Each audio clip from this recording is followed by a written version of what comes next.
Assalamualaikum warahmatullahi wabarakatuh. Saya Tita dan teman saya Putri Alpina akan menjelaskan tentang kekuatan militer dan Polri dalam kekuatan politik Indonesia.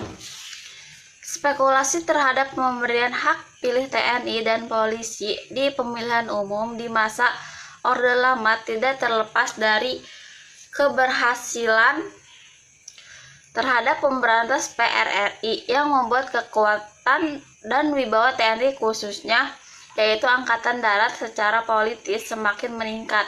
Hal ini diperkuat ABRI yang dirancang oleh Jenderal Nasution pada 1958 yang menyatakan bahwa golongan militer tidak hanya berfungsi sebagai pertahanan negara tetapi juga berfungsi sebagai pertahanan sipil, fungsi pemerintahan. Menurut Harold Kors, cara militer menganggap dirinya sebagai kekuatan politik dan tidak lepas dari pemahaman antara fungsi militer dan fungsi politik. Pada masa melawan perang kemerdekaan dalam mengusir Belanda mengandung sifat perjuangannya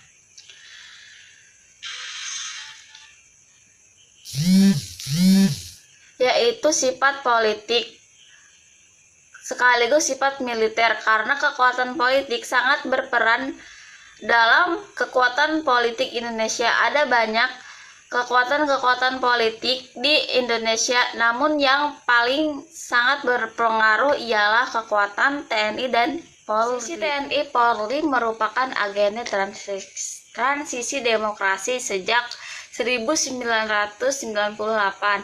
Semangat reformasi telah menetapkan militer Indonesia sebagai sasaran kritik dan desak politik, terutama pada konsep dui fungsi ABRI yang mengasahkan peran dan fungsi militer di bidang pertahanan, keamanan, dan sosial politik. Dalam berbagai penegak hukum, pasca dekret Presiden 5 Juli 1959, konsep akan hal ini dikukuhkan secara terus-menerus pada masa awal TNI ABRI digelorakan oleh publik, termasuk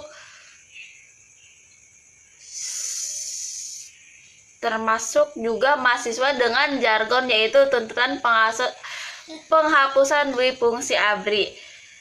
Dengan pernyataan Abdurrahman Wahid, Megawati, Amin Rais, dan Sri Sultan Hamengkubuwono yang dikenal dengan Deklarasi Ciganjur menjelang dilaksanakannya sidang istimewa MPR. Naiknya jabatan Abdurrahman Wahid dalam tumpuk nasional membawa harapan besar, membawa pengaruh besar terhadap perkembangan proses demokrasi di Indonesia yang mengingat latar belakang sejak pemerintahan Orde Baru berkuasa. Jika rejim di pemerintahan Orde Baru sangatlah otoriter, di mana kekuatan bertumpu hanya pada satu presiden yang mampu mengontrol kekuatan militer untuk mempertahankan kekuasaan, maka dengan terpilihnya Abdurrahman Wahid, sistem pemerintahan cenderung ke sebuah rejim yang lebih demokratik. Langkah awal yang dilakukan pun militer pasti dipanggil sebab untuk masuk ke ranah politik negara, manakala ekstensi bangsa-bangsa telah menjadi taruhan terhadap pertentangan politik ideologis dan konsep ini berasal dari ide jalan tengah yang dikemukakan oleh Nasution dalam Disnatalis Akademi Militer di Magelang pada 11 November 1958. Mempunyai asal-usul yang khas, militer di Indonesia tidak hanya melaksanakan fungsi pertahanan di Indonesia, tapi juga aktif di bidang sosial, ekonomi, dan bidang politik.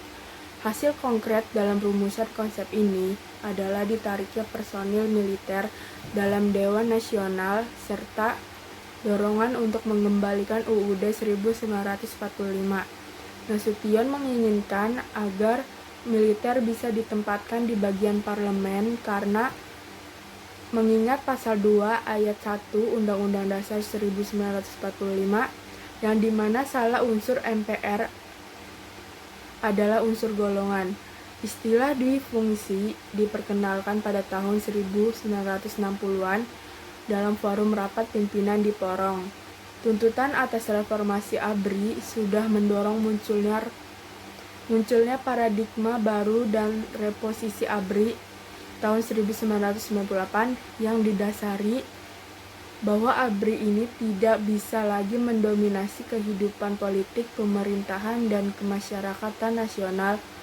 ABRI harus melakukan secara serius berbagai peran dengan pihak-pihak lain melalui konsep rule sharing di bidang politik sendiri. Terjadi pengangguran peran militer. Jumlah anggota TNI dan polisi dilembagakan dalam sistem perwakilan di daerah dan pusat yang mengalami penyusutan secara drastis. TNI dan Polri juga berhasil menemukan langkah yang tepat untuk adanya kerukunan permanen antar dua badan pertahanan Indonesia ini. Persaingan antar layanan seringkali melonjak menjadi kekerasan dan ketegangan yang menurunkan kualitas demokrasi Indonesia yang sangat masih muda sekali. Banyak sekali perselisihan antar keduanya ini yang tidak muncul di berita. 20 tahun sehabis polisi dipisah dari keterkaitan TNI, terlihat sedikit yang sudah tercapai dalam meredam ketegangan antar kedua kekuatan itu. Berasal dari pertempuran tingkat rendah atas kegiatan ilegal yang menambah pendapatan bagi jajaran yang pangkatnya rendah dan dibayar kecil, posisi yang lebih tinggi, persaingan antar layanan mengelilingi di sekitar konsepsi keamanan nasional, dan peran yang tersedia harus dimainkan tentara, selainkan pertahanan eksternal, saat polisi dengan khusus ditugaskan untuk memelihara ketertiban dalam negeri. Ketika polisi menanggung jawab atas keamanan dalam negeri tahun 1999, dia juga mengambil alih banyak bisnis yang sebelumnya terletak di bawah kendali militer. Salah satu alasan utama pergesekan yang tetap berada di bawah jajaran pada khususnya, walaupun polisi mempunyai dampak besar pada kehidupan politik, dan para jenderalnya sudah menentang usaha Komisi Pemberantasan Korupsi untuk menyelidiki rekening bank yang mereka curigai meningkat.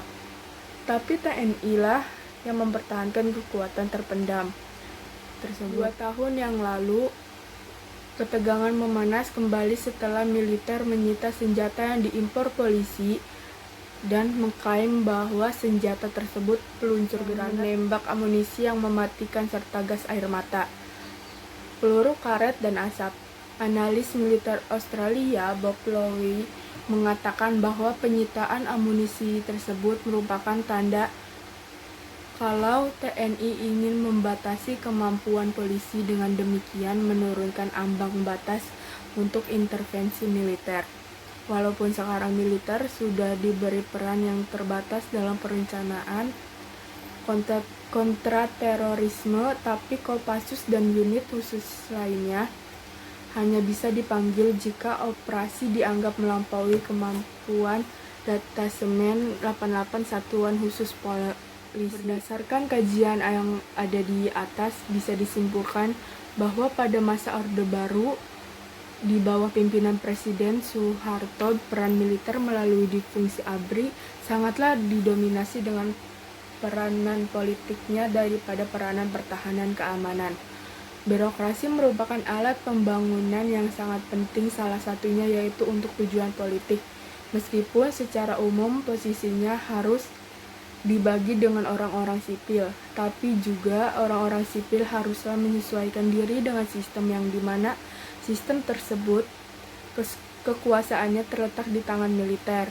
Naiknya kedudukan Abdurrahman Wahid membawa harapan besar bagi perkembangan proses demokratis di Indonesia.